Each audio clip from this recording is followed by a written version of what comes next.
এই প্রতিবাদ মিছিল আজকে আমাদের যারা নেতাজি অনুগামী আছে, শুধু আমরা নয়, সারা ভারতবর্ষের প্রত্যেকটি মানুষই নেতাজির অনুগামী। তবে কাউকে তো একটা প্রতিবাদে সামিল হতে হয়, তাই জন্য আমরা আজকে বেরিয়েছি। কিসের প্রতিবাদ? আজকে আমাদের পশ্চিমবাংলার রাজ্য সভাপতি শ্রমিক ভট্টাচার্য কিছুদিন আগে তাকে গুন্ডা মতবাদ দিয়েছে নেতাজি সুভাষচন্দ্রকে, যার কথা আমাদের ইতিহাসে শুধু না, আমাদের মনে, অন্তরে, প্রত্যেকটা ভারতবর্ষের অন্তরে প্রতিষ্ঠিত আছে। তার নামে যদি এই কথা বলে ভারতবর্ষের মানুষ, পশ্চিমবাংলা কেন সারা ভারতবর্ষের মানুষ এবং ভারতের বাইরেও যারা আপামর ভারতীয় আছে, তারাও এটা সহ্য করবে না। আজকে তারপরে অনন্ত মহারাজ, যে সেই অনন্ত মহারাজও উনিও যেভাবে অকথ্যভাবে নেতাজির সম্বন্ধে বলেছে, যিনি জানে না নেতাজি সম্বন্ধে, সবে 8 পাস করেছে কিনা সন্দেহ, শিক্ষার আলোয় আলোকিত নয়, শিক্ষা সম্বন্ধে জানে না, ইতিহাস সম্বন্ধে জানে না, ইতিহাসের গুড়ো রহস্য যে অরিজিন ইতিহাসের সেগুলো জানে না। এমনকি শ্যামাপ্রসাদ মুখার্জির সঙ্গে নেতাজির কি সম্পর্ক ছিল সেটা একদম, যারা অবশ্যই ইতিহাস সুন্দরভাবে পড়েছে, ভেতর থেকে পড়েছে, তারা জানে। যখন ভারতবর্ষের স্বাধীনতা আন্দোলন হয়েছে, নেতাজির সঙ্গে কারো খারাপ সম্পর্ক ছিল না। যে আমাদের মহাত্মা গান্ধীর সঙ্গে মতভেদ হয়েছিল, তার নীতিগত মতভেদ হয়েছিল, কিন্তু তার ব্যক্তিগত কোনো মতভেদ ছিল না। এবং তিনি তাকে সম্মান করেই তিনি ফরওয়ার্ড ব্লক গঠন করেছিল, এবং ফরওয়ার্ড ব্লক গঠন করার পরেও গান্ধীজিকে সমানভাবে তিনি সম্মান দিতেন এবং অনেক কিছুই ভিতরে ভিতরে তার সঙ্গে কথাবার্তা বলতেন এবং পারমিশন নিতেন। এবং শ্যামাপ্রসাদ মুখার্জির সঙ্গেও তার মতানৈক্য থাকলেও ব্যক্তিগত ভাবে তার সম্পর্ক ছিল এবং ভিতর থেকে তার সম্পর্ক ছিল, অরিজিনগত সম্পর্ক ছিল। সুতরাং এই যে ইতিহাস, এই ইতিহাস সম্বন্ধে সঠিক না জেনে যেভাবে আজকে নেতাজি সম্বন্ধে শ্রমিক ভট্টাচার্য মহাশয়, আমি ওনাকে সত্যি ভালো সম্মান করতাম, তারপরে এদিকে অনন্ত মহারাজ, উনি তো আরো বাজে, ওনার সম্বন্ধে বলার কিছু নেই। উনি যেভাবে নেতাজি সম্বন্ধে বলেছে সেই কথাগুলি বারবার আমি রিপিট করছি না। এই যে আজাদিন ফৌজ সম্বন্ধে বলেছে, নেতাজি সম্বন্ধে বলেছে, এই যে আমাদের ভারতবর্ষের যে আপামার জনসাধারণ, তাদের আত্মায় ঘা লেগেছে, তাদের অন্তরে ঘা লেগেছে। তারা আজকে কিন্তু যতক্ষণ না শ্রমিক ভট্টাচার্য এবং আমাদের অনন্ত মহারাজ উনি পদত্যাগ না করবে এবং সকলের সামনে অন মিডিয়াতে, অন ক্যামেরাতে যতক্ষণ না ক্ষমা চাবে, ততক্ষণ আমরা তাদের শাস্তির দাবিতে প্রতিবাদ জানিয়ে যাব। যদি ক্ষমা না চায়, তাহলে আইনত যা ব্যবস্থা, একজন মহানায়ককে অন্যায় কথা বললে, অকথ্যভাবে তার মান সম্মান হানি করলে যে শাস্তি ভারতবর্ষের আইনে আছে, সেই ভারতবর্ষের আইনে, ভারতবর্ষের সংবিধান অনুযায়ী তাদের শাস্তি দিতে হবে। এবং এই শাস্তির দাবিতে আজকে আমরা পথে নেমেছি। শিয়ালদার থেকে আমাদের বাংলাদেশ হাই কমিশনার পর্যন্ত, তাই তো মিন্টু পার্ক পর্যন্ত আমাদের পদযাত্রা চলছে।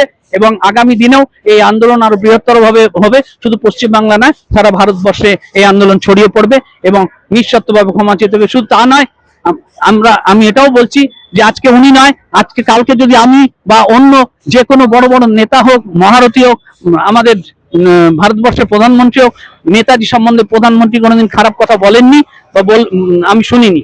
সুতরাং এই সব যারা ছোটখাটো নেতারা আছে, তারা যদি নেতাজি সম্বন্ধে এসব কথা বলে, সেই আমরা সহ্য করব না। এবং তার প্রতিবাদে গর্জে উঠেছে মানুষ, চারিদিক থেকে গর্জে উঠেছে, ফেসবুক থেকে সব জায়গায় এবং রাস্তাঘাটে সব জায়গায় এই প্রতিবাদ হচ্ছে। এবং এই প্রতিবাদ আগামী দিনে বৃহত্তর ভাবে আমরা আন্দোলনে নামবো।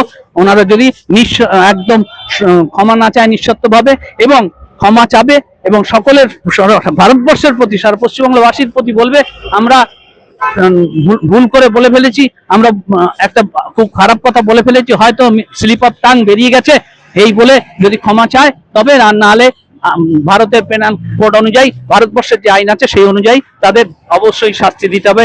এই বলে আমি জগদ্দল বিধানসভার থেকে এসেছি, শ্যামনগর নিবাসী, আমি এই আন্দোলনে সামিল হয়েছি।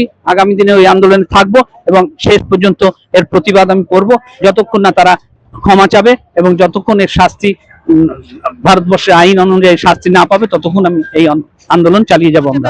এবং সেই ক্ষমা চেলে তবে আমাদের এই আন্দোলন থামবে, নাহলে এই আন্দোলন ততদিন চলবে যতদিন এরা ক্ষমা না চাবে। এবং তাদের পদত্যাগ, এবং আনন্দ মহারাজের পদত্যাগ দাবি করেছি এবং তাকে পদত্যাগ করতে হবে। এই বলে জয় হিন্দ, বন্দে মাতরম। আমি শুভ্রাংশু দে, জগদ্দল বিধানসভার থেকে এসেছি।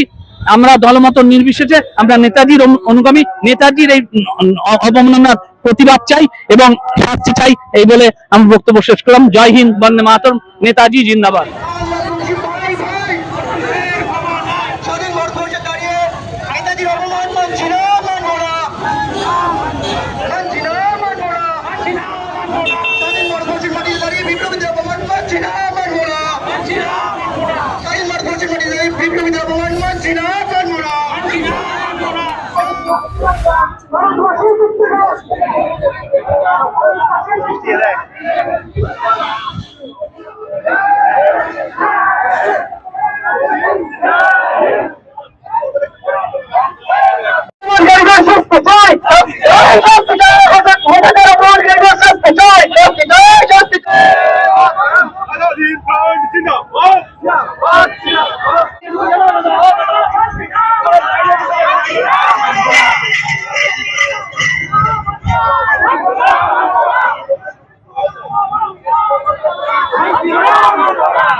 আমরা আমাদের দেশের যে একজন নেতাজি, নেতাজি শুধু না, উনি আমাদের দেশের ভগবান এবং আমাদের স্বাধীনতা সংগ্রামীদের মধ্যে অন্যতম।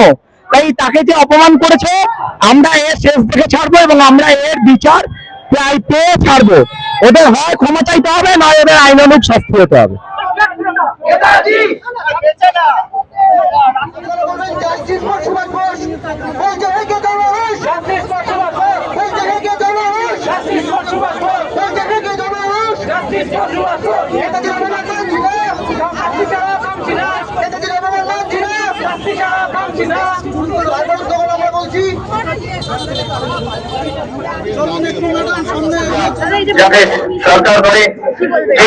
প্রতিবাদ মিছিল আমাদের নেতাজির অপমানের বিরুদ্ধে। নেতাজিকে যারা অপমান করছে তারা হুঁশিয়ার হয়ে যাক। বাঙালি এবং ভারতীয়রা কিন্তু চুপ করে থাকবে না। আমরা তো সবার আগে ভারতীয়, আর নেতাজি আমাদের নেতাজি সুভাষচন্দ্র নেতাজি সুভাষচন্দ্র তাদের বিরুদ্ধে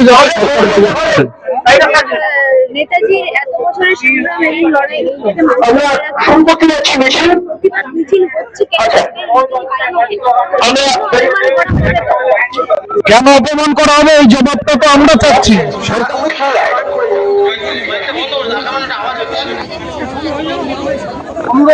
আমরা প্রতিবাদ জানাচ্ছি, আমাদের বিরক্তি অস্বস্তির কথা বোঝাতে চাইছি যে এভাবে হবে না।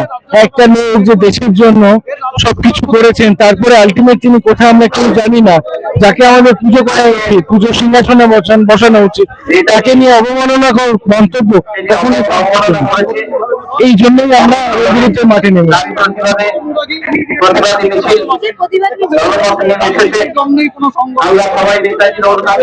আমরা এখান থেকে